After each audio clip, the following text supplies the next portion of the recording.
Hey, we're back live here on the No Say Project on my YouTube stream, which is where you will find it. I still am on LRN.FM, but in the podcast loop. So if you can't find it at markstevens.net, you'll get it at LRN.FM. So glad to be with you here. The United States is on fire.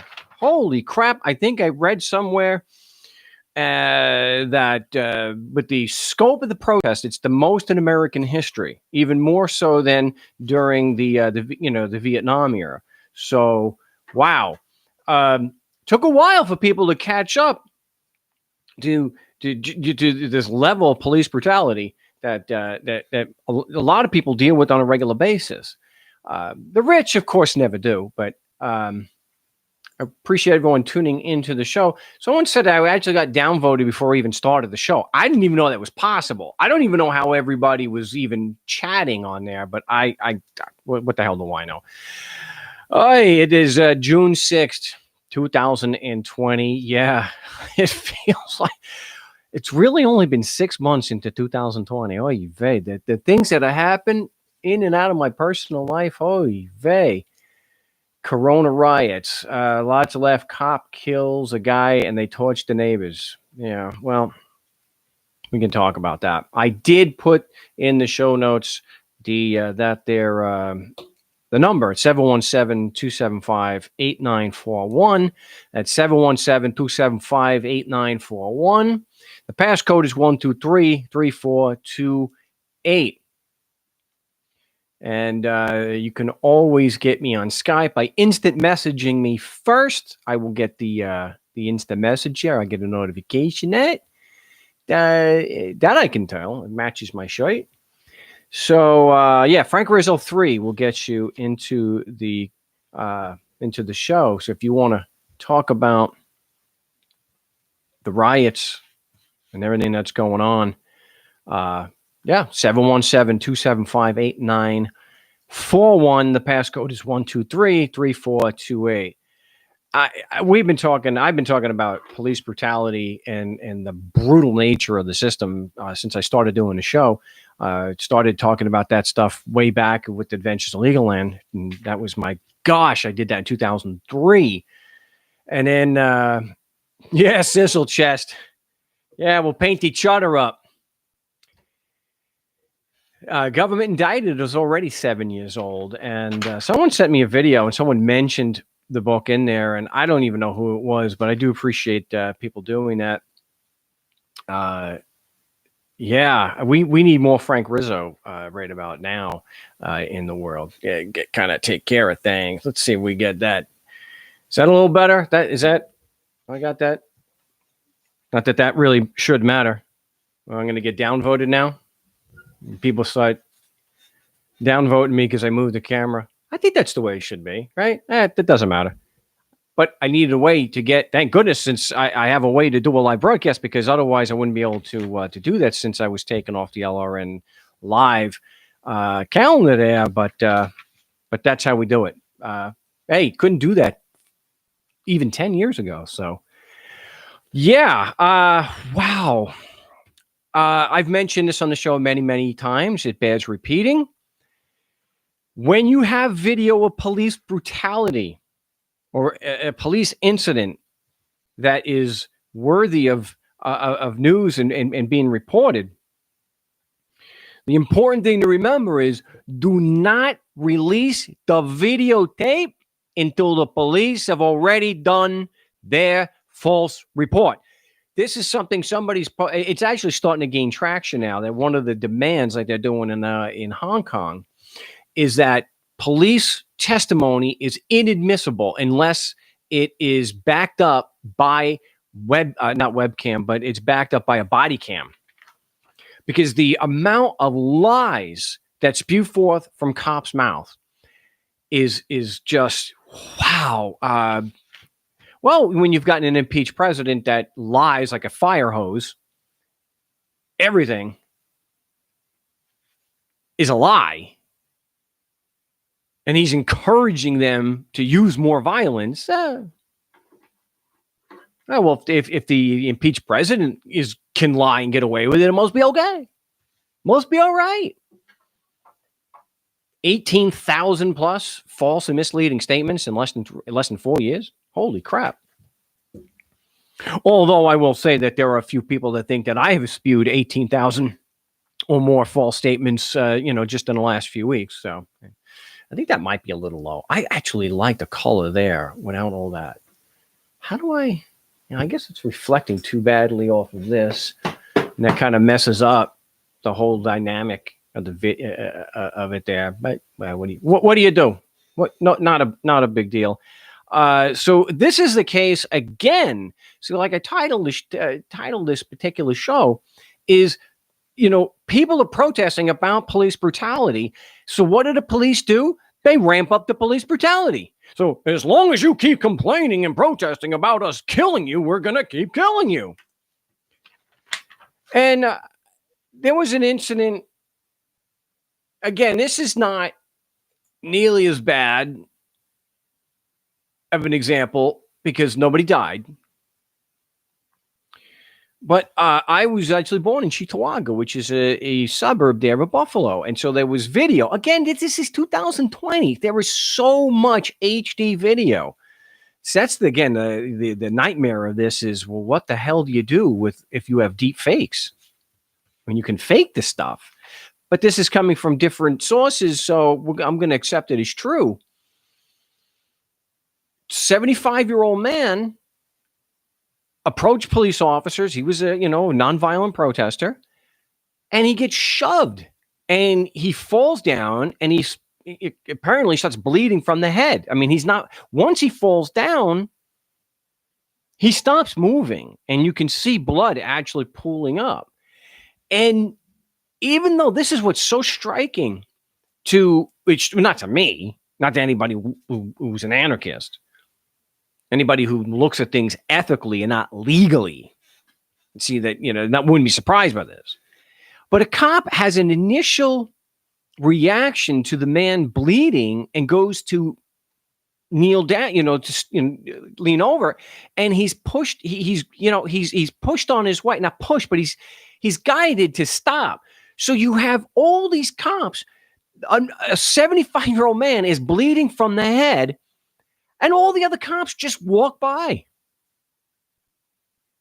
They just walk by. So the two cops that were responsible for knocking this man down and injuring him, putting him in the hospital, they've been suspended.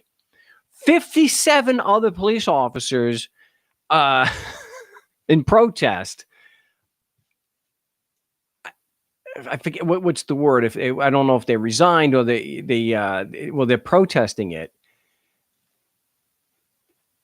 They're protesting the suspension. They don't think that they should have been suspended. So this idea that it's just a few bad apples, well, are you going to apply that to the people who are rioting, which is a way to discredit the narrative that police brutality is real and is only getting worse and has to stop? Huh? You say, any Republican types, any MAGA heads saying, well, it's just, it's not all of them. It's just a few bad apples. It's absolutely clear from the video that it's not just one or two police officers. This is institutional. Now, I'm not saying it's all institutional racism, but that's apparent because this was a white man. But there is an us versus them mentality. And the less money you have, the more they are against you, then the more force that they will use against you. It's a whole power dynamic. It's the system. It's not just the police. The police are part of a system that is at bottom unethical. So you have to expect this. How can you possibly give somebody a badge and a gun and immunity and tell them go and dominate other people and not expect that you're going to have some problems here? Lunar Notebook. I wish I had been there when the pig had his knee on Floyd's neck. It's very easy for us to Monday morning quarterback on stuff like this.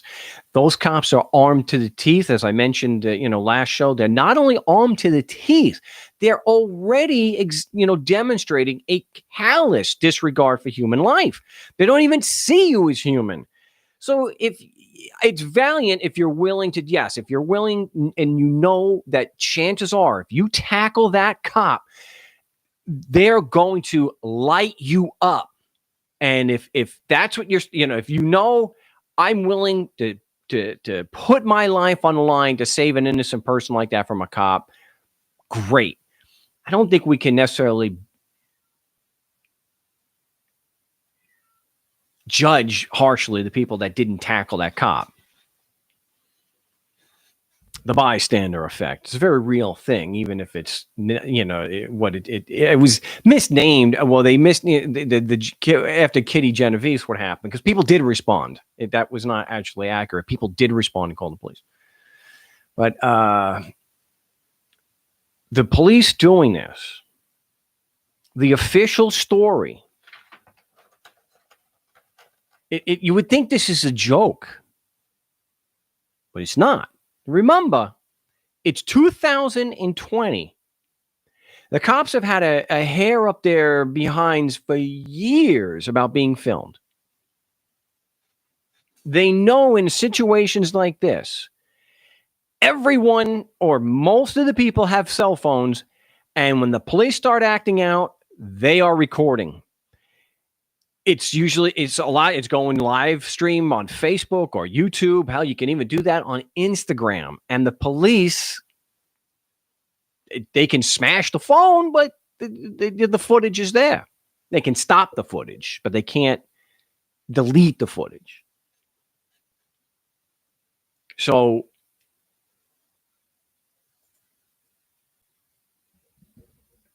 their official story, he tripped and fell.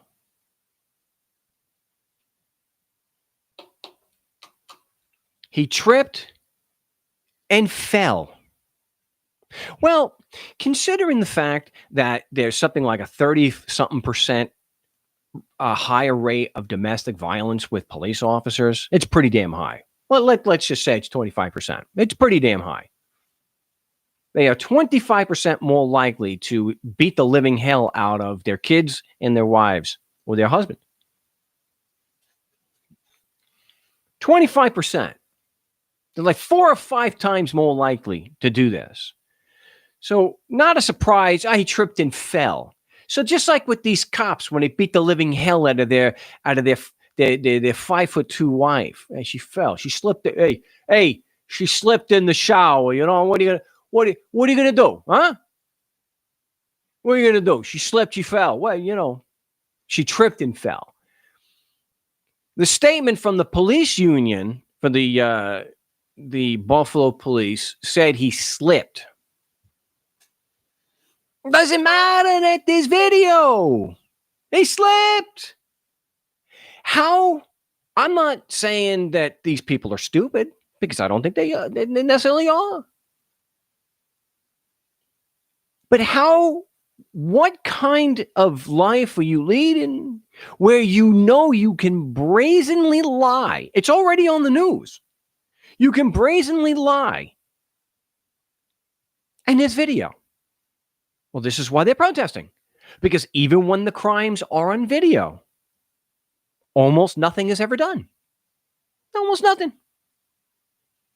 Because the system itself is the problem. It's not just the cops.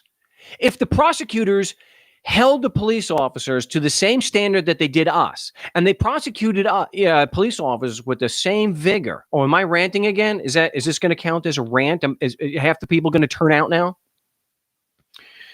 But if the prosecutors dared to be as zealous with their prosecutions, and they looked at police officers no different than the rest of us, especially those of us who don't have money, that would help the problem immensely. If the cops knew, I'm going to get arrested. But they're not. because most prosecutors look the other way. Just like Alexander Acosta did with Jeffrey Epstein. Not sufficient evidence? There were 50 some odd women that all told the same story. There were pictures. There's video. There's a black book.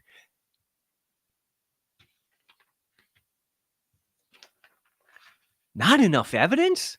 Really? See, when it's one of their own, when it's one of the elite, when it's one of the useful idiots, as Lenin would say, rules don't matter. That's why people are protesting now. They're protesting now because it's not just because of the police violence and brutality. It's because the system that allows them to get away with it.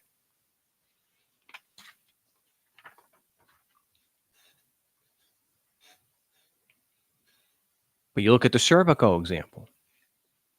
You see how deeply embedded the corruption is. Operation Gaylord in Chicago in the late 70s, early 80s. There were judges that actually, I think it was a Judge Maloney. So you look up Operation Gaylord. This is where the corruption in Chicago was so entrenched and so deep. You could say, well, the cops did this, that. The cops are just as corrupt as the prosecutors. And the judges are just as corrupt as the prosecutors. So Judge Maloney was convicted. He was a former mob boss. And he was convicted of giving favorable treatment to former clients.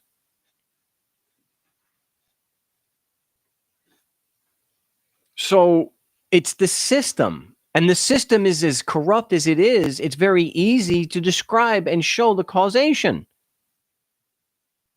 You have a system that is unethical at bottom, where it starts with a lie and then goes on with the threats.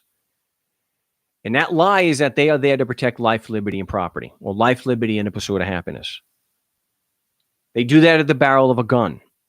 It's a simple ethical issue, right? If I was to force strangers in my community to give me money, would I be a criminal? Is that immoral and unethical? Hell yes. If I have enough people, I can call myself a government and we can declare our crimes to be legal. Like I said in Government Indicted, the means or the end conflicts with the means. Did I get that? Well, they're contradictory. The means contradict the end. That's as sophisticated as we need to make it to explain what we're seeing today with Minneapolis, for example, literally on fire. And how the police can continue to lie and lie and lie and lie and lie again. And in Minneapolis, they're actually talking about defunding the police and reframing and reforming, and having a actual community protection instead of police as we know it. That's how far some of the discussion has gotten. Now, whether anything's going to happen, I don't know. Because even when you prosecute these cops, they overcharge and they very rarely get convicted.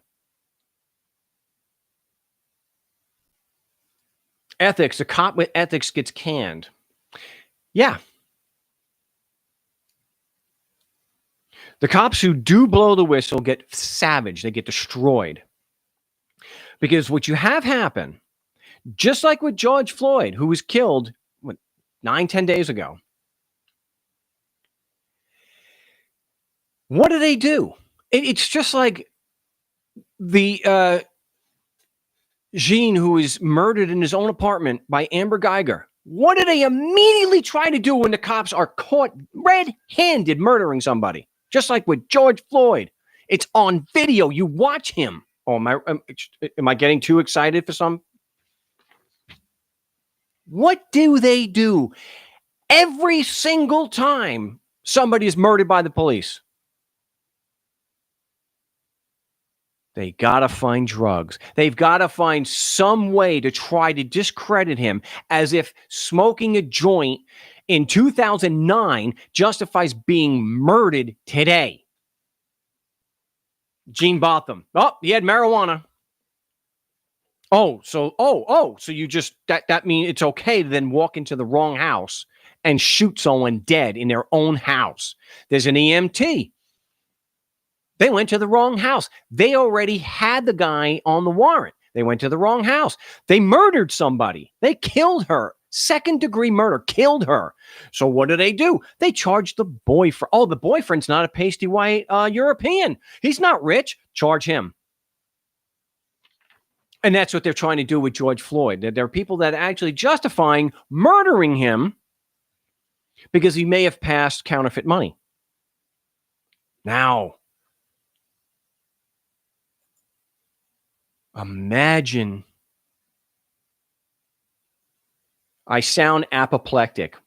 I think we know. I think we found that Juan Galt's alter ego and how he got around being blocked on my channel. Okay. I sound apoplectic. Please. Fungal. Gee, heaven forbid somebody get a little bit, have a little bit of, get my Sicilian up a little bit over here because people are being murdered and cops are getting away with it.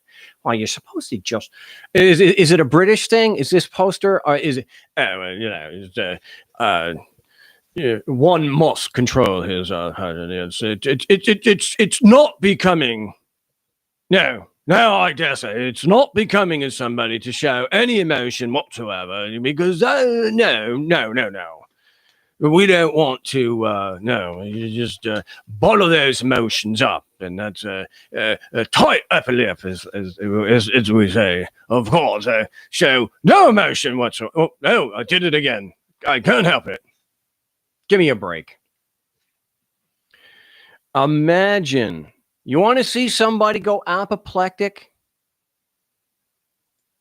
Imagine, if you will, the media or somebody with a big social platform taking an example of where retired St. Louis Black police captain David Dorn killed on Facebook Live while protecting friend's pawn shop from looters during George Floyd protest. The 77-year-old Black law enforcement officer served 38 years with the police only to be killed by looters protesting police violence against the Black community. Imagine how the MAGA heads, how the law and order Republicans would lose their minds and actually go apoplectic if there was a broad narrative. Well, okay, let's look into his past. Has he? I think he may have.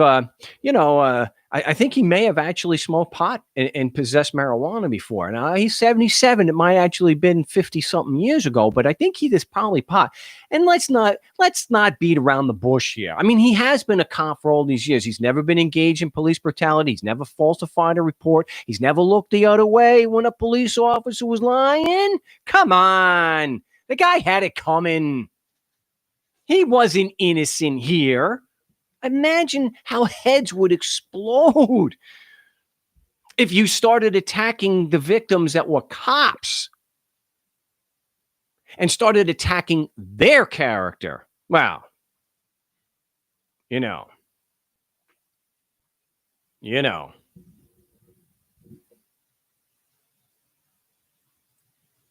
They wouldn't take it for a second.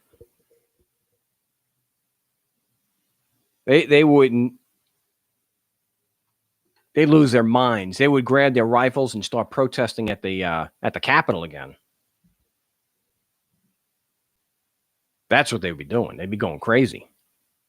How dare you attack one of the hometown heroes? That's what the globalists want you to do. All right. Someone mentioned callers, so I'll get to that in just a second. I just think that it is more symptoms of a unethical and immoral system when you can have people publicly, despite video evidence to the contrary, say that this man who was bleeding from his head he slipped. He slipped. It was his fault. Even if we accept for a second that he did slip and fall, we'll give that for sake of argument. Watch the video. None of the cops aren't cops considered first responders. They have some medical training.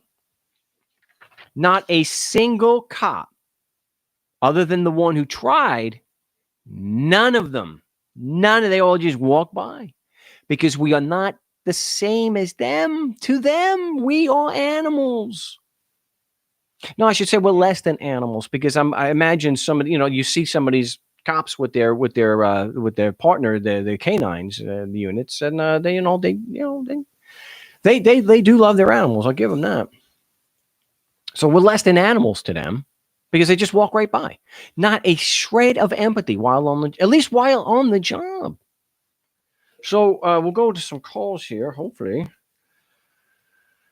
they're still there. Okay, we've got what do we got here? Area code 901. Mark. Yes, you're on the show. What's your name? Where you calling from? What's up, Mark? This is Ronnie in Tennessee. Ron in Tennessee. Is Tennessee on fire? Not for where I'm looking at. Oh, well, that's good to hear. What do you got for me today? Mark? Not much, Mark. What's been going on, man? Is this the new direction of the show? Well, that's one of the most open-ended questions I've gotten. Well, I was attacked by the Arizona bar. I was able to, because I was completely out of business already since February, it was easy to get it tossed out. I just pulled my store down and I stopped taking calls helping people with court. And there are going to be shows that I'm going to have to pull. So that's why I mentioned on the shows the last few months, get what you can and back them up. I think a couple of people have actually done that. So I hope so, man, because there's a lot of content, great content, man, that you put up over the years, and I really hope that that stuff doesn't just go away. No, for instance, the interview you did with Robert Diab. Come on, man. Oh, well, that's not going to go. That didn't involve me taking a call and helping somebody with a court issue, so that wouldn't be gone. Most, right. It would be shows like I did, let's say back in December, where I was helping somebody in court. Those. Well, I do miss the shows with the court material. Always interesting. No. Yeah, a lot of the stuff was repeated, so we didn't cover too much. Some of the context was different with the coal, obviously, but a lot of the context as far as what we do and how I do it and why, that wasn't really a whole lot of variation, because it's all the same thing wherever you go. Well, if you're in if you're in Tennessee, then the laws apply. Right. So the shows are still up. So it's kind of repetitive down here at the foundation, isn't it? Well, look, it's very difficult to change it's difficult for us to change our perspective on our view of the world. So you need to be able to wipe the slate clean, and so that we're not bringing our bias and prejudice. So we're going to look at the facts and get all the facts and look at it ethically. And it's kind of tough for a lot of people. A lot of people would come in and they were interested in getting stuff thrown out of court, and they go to the website and they see the legions of tickets and complaints and assessments that were tossed out, and they like that. Not so much the way I view the world. They a lot of people, they're more the minarchist persuasion, and the idea that the government has been and always will be, as long as it's governed by force, is a grossly immoral criminal organization. Yeah, It definitely is. And the pressure of going to court is just immense, man. Like it's tough going to court. Hell, it's tough even just getting on this phone call with you to some people. You know what I mean? Just speaking out, and then the way we go about things, and it's, you know, it can be overwhelming to some people.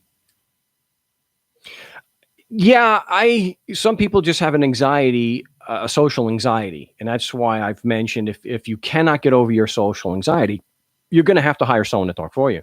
I mean, it sucks to do that, but that's a solution to the problem.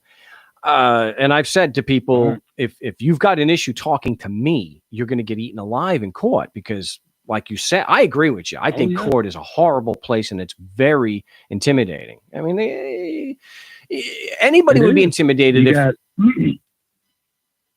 if they could put you in jail for 60 days for asking a question. That's an intimidation factor.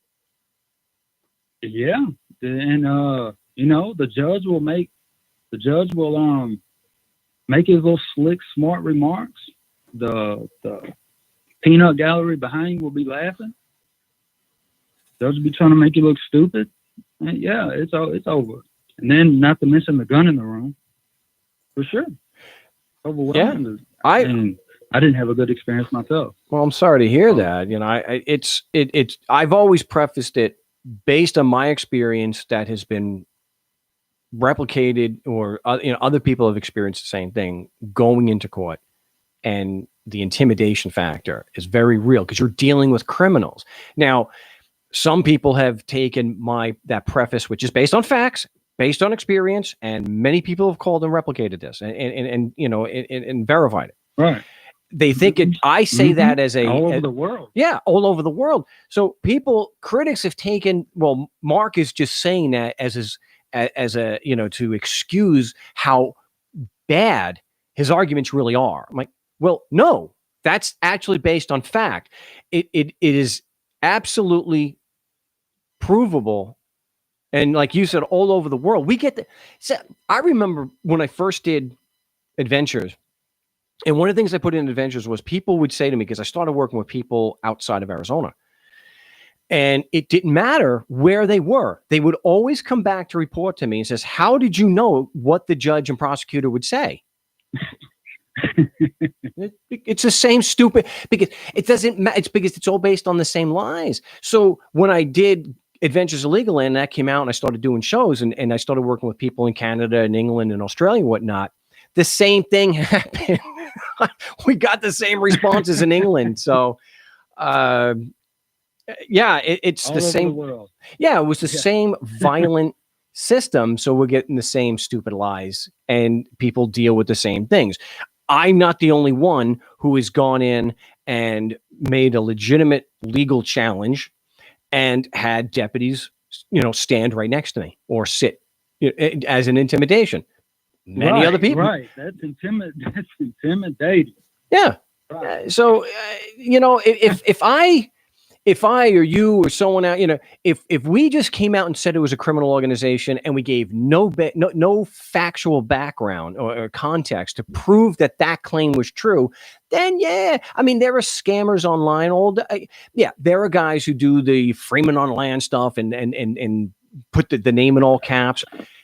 If they say it doesn't work because the system's corrupt and they're criminal, well, that they're making an excuse because it's verifiable that their arguments are trash.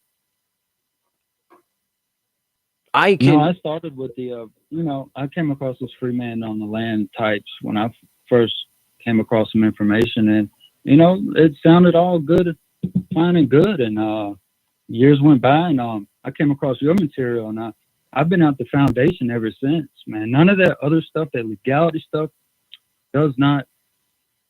it's not important to what we're doing. Yeah. You know, my arguments stand. You know, that's why we've been successful. Exactly. Right. It can't be beat. Nobody around. Robert Diaz actually answered it. He answered it. What is jurisdiction? Just a blunt assertion of power. Yep. Yeah. Yep. Yeah, but it most certainly is. And, yep. Yeah, and these people like it's, man, I don't know why it's so easy for me to comprehend and not others, but It just is, man. Well, It just is. And Robert D, like he said, that was a great interview, by the way, man. I think you had your beard at that time, didn't you? I You did. growing your beard? I did. I maybe I'll do. Maybe I'll get that going again.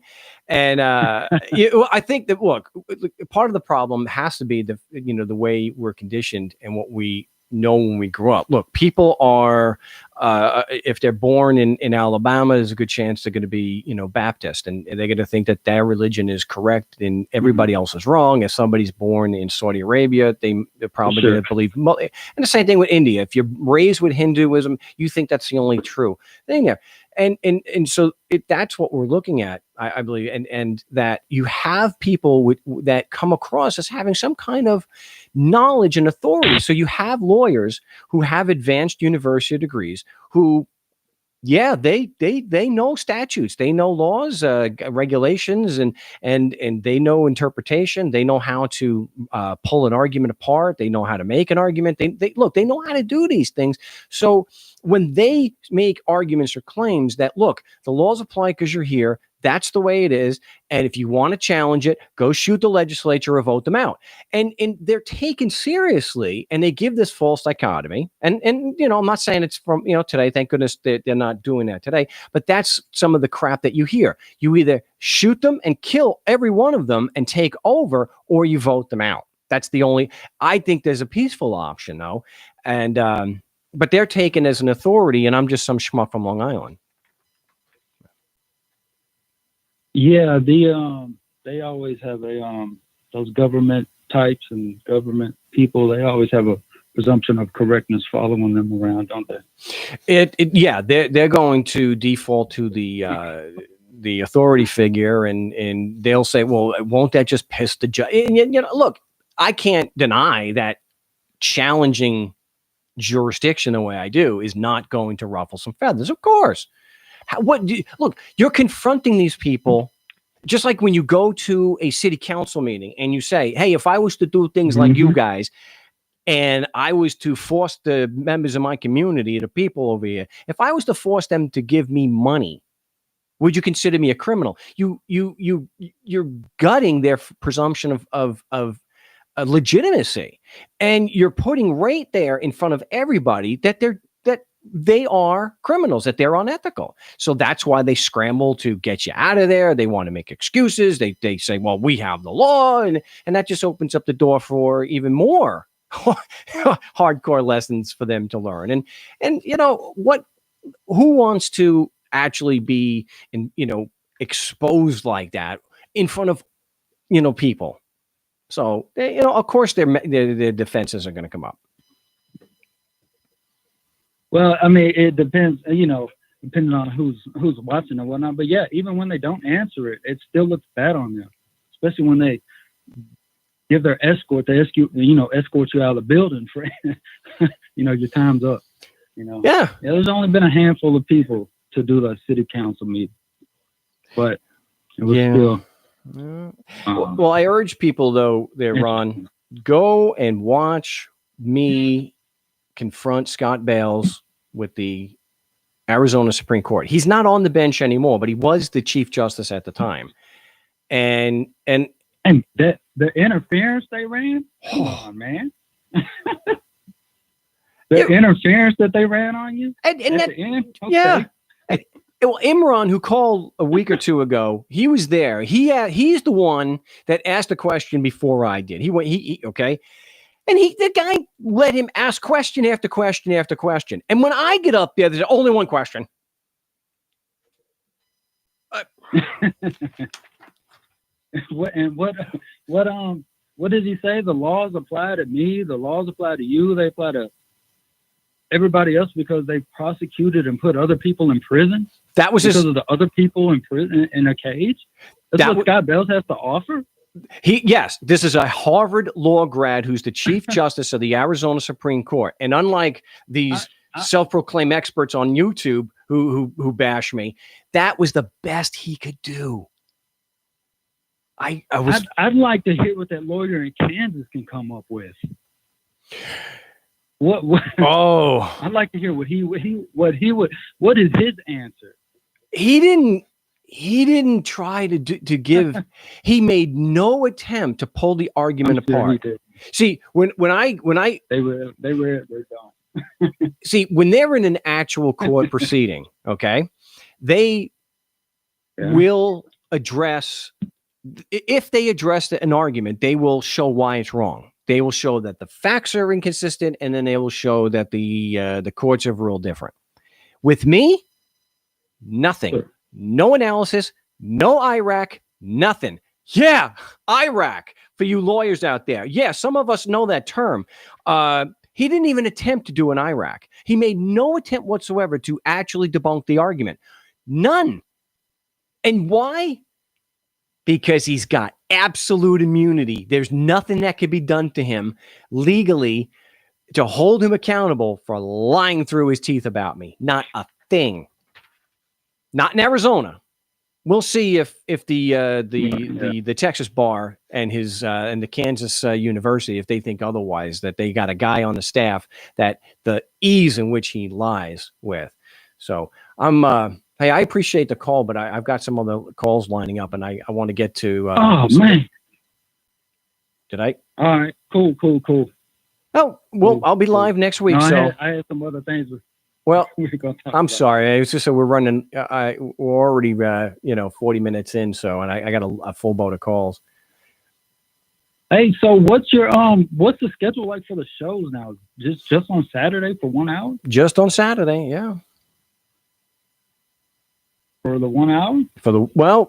Some days I might have more time, and like I did a few weeks ago, and like days like today, I can't. So, but I'll be live next Saturday. So I do apologize if I can't get everything today. That's cool, Mark. Hell, I'm a long time listener, bud. I appreciate it. Well, give us a call back next week. Okay, bud. Right. Appreciate it. Ron in Tennessee. Sure. Oh, I didn't want to do that. Okay, he dropped. Okay.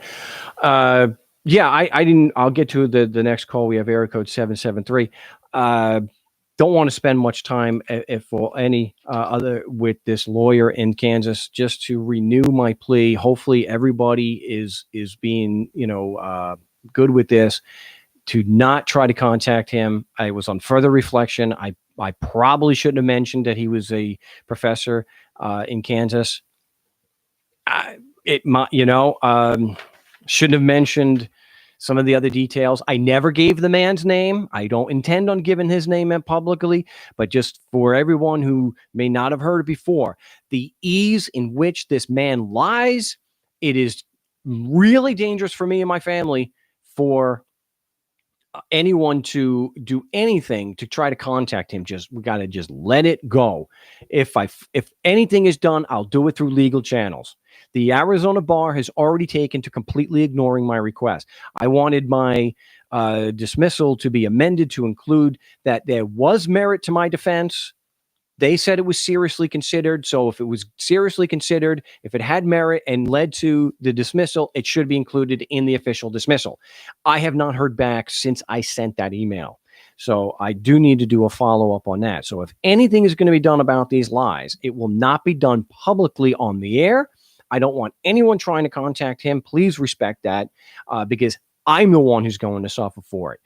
The man is a lying. He's a liar, and the only way if something can be done is through legal channels, of course. But I mean legal as far as complaints. I would not file against him in court because in Arizona he has complete immunity. So we'll see if the Texas bar and his employer, because I don't know, I'm an ethical person. I would like to know if I was working with somebody who lied with such ease. Look, what's the big deal? So he said that you aggressively market just because you do no marketing. He lied? That's just one lie. Aggressive marketing. Oh, please give me a break. I don't even have people like Galt saying things like that I aggressively market. Anyway, so that's enough on that. Let me get to the other calls. Got area code 773. You're live on the No State Project. What's your name? Where you calling from? Make it a couple. thoughts across and get your thoughts. What was your name? Kevin, Kevin, and where are you calling from? Chicago. Chicago. Well, Chicago's Yes, sir. Chicago's in pretty bad shape right now too, isn't it? Oh yeah, it's definitely some riots are running rampant. But you know what I want to talk about was I've heard, I don't know how many videos I've seen of so-called Black Lives Matter protesters. They would get attacked. I don't know what would happen. Something would happen. It would be a scuffle. And I hear screaming on the video, call the police, call the police. And these are the same people that want to defund the police, abolish the police, do away with the police. All police are racist and violent criminal thugs and this and that. But the second something turns ugly, second something turns a little hairy, they're screaming for the police, come and save me. It's just so funny, so ironic. Have you witnessed this personally, and or you're seeing videos with that? I've seen videos with it. Damn. Well, I haven't been out. I haven't been out in this crap. I avoided it. I've avoided all the riots. I just been hearing on the news, and I've been hearing on social media. A couple of my friends live in the inner city, and they tell me what's going on, how bad their neighborhood is. That's how I've been hearing about it. But no, I've been avoiding all this chaos. Isn't that a little bit ironic? It just reminds me of that. There's a picture, or something that was scrolled on the wall years ago. And who do you call when the police are the murderers? And I've not heard that. Maybe it's just out of desperation. It's hard to judge someone in that situation. That's what you're taught to do all your lives. But so it may just be something in the heat of the moment. It's not really something that they're consciously, it's just something you blurt out. It's just like an atheist saying, "Oh my God." It's not that they believe in God. It's just something you grow up with. It's it's just a phrase that's used. So I'd have to see something like that. That is, that's too bad, but I think it shows the desperation. It's more like they're really calling for it. They really want the police to come and save them. And it seems like they really haven't thought this through, because all those inner city Black Lives Matter animals that are freaking storming shops and attacking random civilians and this and that, they could easily go to the residential area. They could easily say, you know what, we're not going to loot these shops. We're going to go to the residential areas where all these freaking protesters live. These people who think they're woke and they're trying to be an ally and this and that. And wait till they come and turn on you. And you don't want the police around. You want to abolish the police. You're going to be a sitting duck. You ain't going to be able to defend yourself. You're going to be a little child against these freaking animals when they take matters in their own hands. So people really need to be careful what they wish for, because I don't think they're prepared. Because most of these people, they're against guns. They don't have guns. They can't fight. They can't defend themselves. And I just feel like they're going to be in for a world of hurt if they get their way. What do you think? Well, there's a lot going on there. First, I would make a distinction between Black Lives Matters protesters and rioters. They're not one and the same thing. They're not the same group. Most of the protesters are peaceful. It looks like you've got other groups or people, real scumbags and criminals that are just taking advantage of the situation to disrupt the narrative. I don't think it's not that what they want is no police, period. What they want are police who aren't killing innocent people. They want police that aren't going out and disproportionately going after people who are poor and are, let's say Black or Latino, which is a very common thing. There have been whistleblowers that came out and like Baltimore is a big example of that. Joe Arpaio, for heaven's sakes. So it's not, and it's the same thing is that I've spoken about It's not that I don't want no system. I don't have an issue really necessarily with the services. It's the manner in which they're provided that then lead to all these problems. If they weren't provided on an unethical and immoral basis, such as pay or get shot, then the resulting system wouldn't be on a foundation of violence, and we wouldn't be experiencing necessarily what we're experiencing now. So the call is for, and just like with, at least in Minneapolis, the call is not for no police. It's for accountable police who are there to protect the community, not what we have now, which is an occupying force. Well, what is defund the police, abolish the police? I keep seeing that a lot. Well, that's in Minneapolis, and what they're trying to do there is they want community policing. They want community policing that's not violent, that is responsible to the community and is not there as an occupying force. They want to, so that's why I mentioned earlier in the show, they're talking about reforming what we know today as police so that they are not as violent and they're not that they're actually accountable, that the immune. See, that's another thing that's going around here too, Kevin, is that they're talking about this is fantastic. Some have actually talked about stripping police officers of immunity, and so that they're fully accountable for, just like we would be, for the actions that they take and the damage that they may cause. I hear you. But what are we going to do about violent criminals? Because you look at the statistics, cops are way more likely to be killed by a civilian than a civilian is to be killed by a cop. I forget the statistics on hand. I think when it comes to race, a black man is 18 times more likely to kill a police officer than a police officer is to kill a black man. So people got to look at the statistics, quit feeding into what social media, what they want you to tell you, because when you break down the statistics, it's not really what it chalks up to be. I think the police are getting a raw deal on here because there's a lot of criminality that's getting away with it on both ends. Police are getting away with their stuff, but criminals are running rampant in the streets, and I don't think community organizing or community policing is going to stop that. What do you think? Well, I think what I'm talking about, and I believe what they're looking to do, is having the police be accountable. And right now they're not. There's a huge disparity there. Police getting a raw deal. Let's break this down. Police get to go home after they've walked into someone's house and killed them.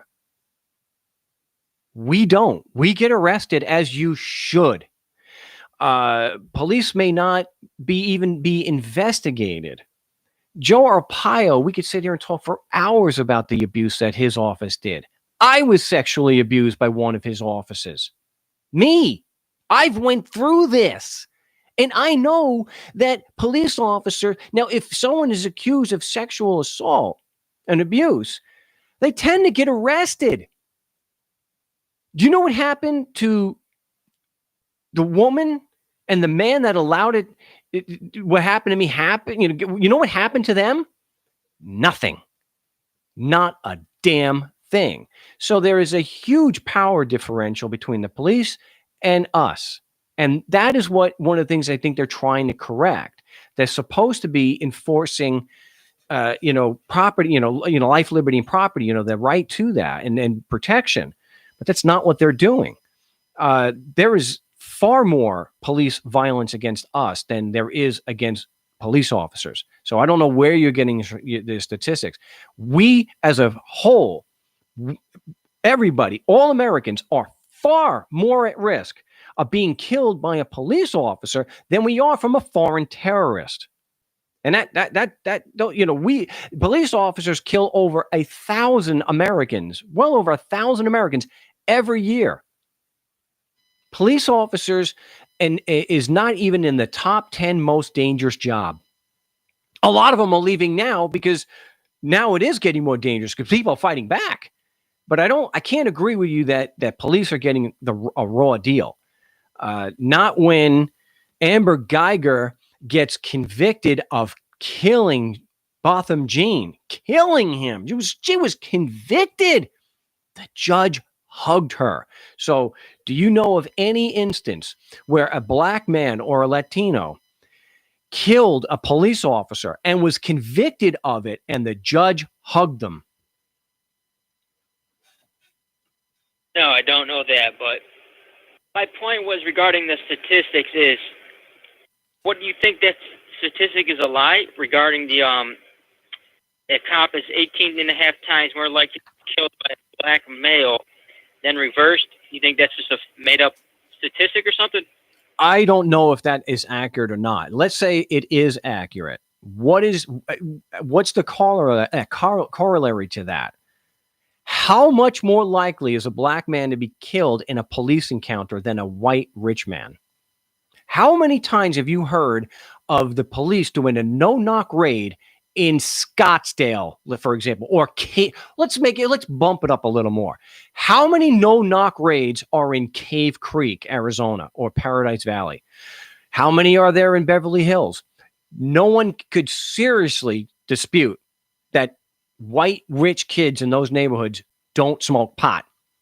I'm not even going to entertain a counter argument to that. Yet they don't do no-knock raids there. Why? Why are the no-knock raids always in poor neighborhoods? Well, I think because those neighborhoods have a lot of high crime. There's a lot of crime in those neighborhoods. In Baltimore, for example, they said they wanted less policing. So as a result, police don't go to Baltimore anymore. They don't go to the dangerous parts of Baltimore. And now citizens of Baltimore want the police to come back and police these neighborhoods because it's running rampant with crime. So when you have police, they go to these neighborhoods because there's a lot of high crime rate. I mean, no one can deny that. There's a lot of high crime rate. You look at the murder rate in the black community, look at robbery, theft. These are all very high crime statistics. You can blame the police and this and that. This is an internal issue, and I'm not excusing cops. I'm not excusing cops to get away with stuff. Everyone knows cops, lawyers, people in power in those positions, they get away with things because the system protects itself. But at some point, you have to start looking at the criminality of the black community, of the Latino community, because they have a lot of crime in those communities. And just blaming it on cops and white supremacy, and that's not going to solve anything. This is not going to solve anything. All right, let me give you an example there, Kevin. Last year, there was a mass arrest of Latino at a chicken factory. Was it? I can't remember if it was Purdue. Somebody looked that up. It was the mass arrest for alleged immigration violations. And there's video of poor Hispanic workers being arrested. There's a mass arrest. Immigration law violations. Those same laws were violated by the rich white managers and owners of that factory. Not a single one, not one of them was arrested along. Now, why were all the rich white people who were also violating the immigration laws not arrested, but all the Hispanics were? Why were this? Because they probably paid off the judges. They probably paid them off, got influence in that sense. They're really rich, influential people. I think that's a class issue more than a race issue. Well, I've said at the beginning, I don't think it's all racism. I think it's the power dynamic. It's the class issue. I think when you're rich, you have privilege. It's absolutely undeniable. But Joe Arpaio was not sending his guys into Paradise Valley, and you've got Hispanics in Paradise Valley. You have probably, I'm sure, presumably, a lot of them are not documented or illegal aliens. And yet you don't have the raids on, let's say, let's say on taco places. I'm trying to think of the name of one, but you don't have the same raids on the taco shops in Paradise Valley or Scottsdale like you have in Mesa, okay, or you have in Phoenix. They're not doing the profiling, and it's beyond question that Joe Arpaio's people racially profiled, but he wasn't going into the richer neighborhoods. So, I gotta run here in a second. I just can't accept that. I think maybe on a small micro scale, some cops have gotten a raw deal. Obviously, the ones that were killed probably didn't deserve it. But as a whole, I don't think police are getting a raw deal at all. I think what's happening now and the riots, not that they shouldn't be doing that. I abhor violence. But I think they're getting what decades of police brutality and the system allowing it, they're getting the natural result of that. I mean, how often can you be told, and have people just ignore you? And I'll throw this out here too, because I don't have the time. But let me just, if you look at the fact, the red line laws, I forget what they're called. There were laws in this country up until less than 50 years ago that didn't allow banks to lend to people who were black. Okay, this was institutional racism within our lifetime.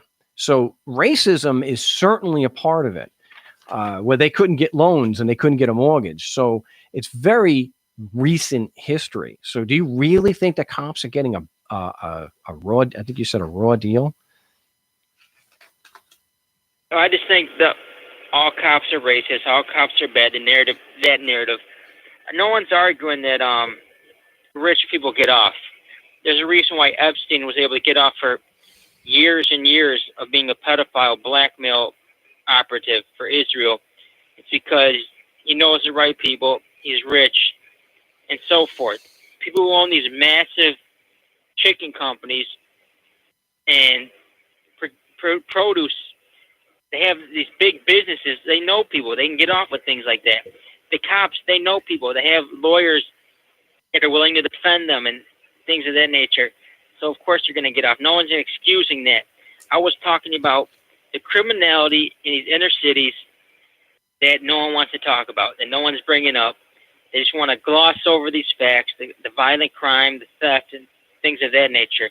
But before I go, I just want to make this last point regarding Israel, because did you know the Minnesota police, where that guy killed Derek Chauvin was from? They went to Israel and actually got training by the IDF. They actually got training by the IDF, and that little knee on the neck, that's a common tactic that the IDF soldiers use on the Palestinians. And just yesterday, the South Carolina Police Department said, we're not going to Israel anymore for training. We're done with that. So I think they really look at who put them up to. I don't know. It could be true. It's disturbing, to say the least, but it goes right in line with the last 15 or 18 years, whatever it started, the militarization of the local police departments. So I don't think anybody, just to wrap it up here, I wanted to just, I made a point regarding I said, no one's excusing that rich white owners got away. Yeah, all the poor workers were arrested and possibly separated from their family. A lot of us did speak out. I was pretty outspoken about it too. But the ones, the ones that were silent were the ones that were so noticeable, because the ones who are always screaming, it's not about race, it's about the law. I don't remember anyone in the media, the Republican Trump types, okay, the impeached president types, the so-called law and order types, the ones who are always beating their chest. We want the laws respected. I don't remember any of them, not a single one, complaining and outrage and protesting anything that these rich white capitalists, or rich white business owners, that none of them were were charged with violating federal immigration law by hiring them in the first place. They're silent. The outrage is always directed at the immigrant. Always directed at the immigrant. It's always the immigrant's fault. And is there a problem with poverty? In poverty, you know, of course, breeding a breeding ground for crime. Yes, but you have to look at things in a much larger scale. My gosh, it was illegal to intermarry just 50 years ago. You look at the things that were just on the books and enforced in the 60s. It was illegal for two men to have sex in 1965. It was illegal. In fact, it wasn't even overturned in Texas until 2001. 2001. It was illegal for two men to sleep together in 2001 in Texas.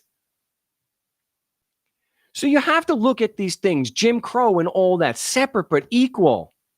And I don't want to hear this, well, who sold them? It doesn't matter who sold them in Africa. The fact is what they went through when they were here. When you have laws that keep banks, and it's a policy not to give them mortgages. It actually used to be in some of the, what do you call those things? The what a builder would do, the covenants and, you know, and terms. They couldn't sell to somebody who was not white. This is recent history stuff. You're talking institutional racism against people. And then when they're living in poverty, I talked last week, it's the 99th anniversary of the burning down of the Black Wall Street and, you know, the Tulsa massacre. That was in 1920. Or was it 1921? So just like people trying to say, well, the Native Americans, they live in such poverty. Holy crap. Do you know what the word genocide means? How their culture was part of the United States policy to completely destroy their culture? Ay, vey. My gosh.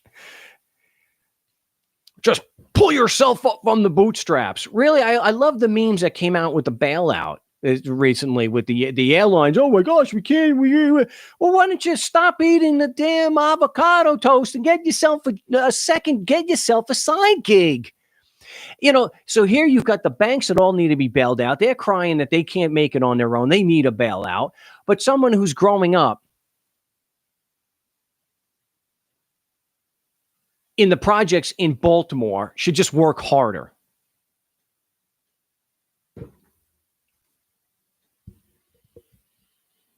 This is a, you know, decades old, 100-year or more problem still trying to be fixed. So, yeah. All right. We covered a lot of ground. I had other calls, but they dropped off. So, what I should have done, what I should have done.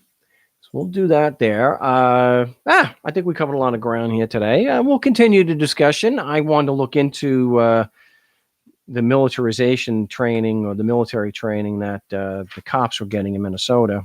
So, is a knee to the neck unique to Israel's government? I doubt that. I mean, hell, there was someone in Los Angeles area, Southern California, that is on video putting another man down, you know, he didn't kill him, thank goodness. So, yeah, the system should be gutted out and start fresh. Yes, stop using force to provide your services. There are other ways to do it. I've explained on the show. So, but I've been, I'm late. So again, I appreciate everyone tuning into the big show. I'll make sure I get this posted at markstevens.net. And if you disagree with something that was said on the show, give us a call on the next broadcast. It will be next Saturday. So this was, that'll be the 13th. So this is June 6th, 2020. So, hey, till then, salud.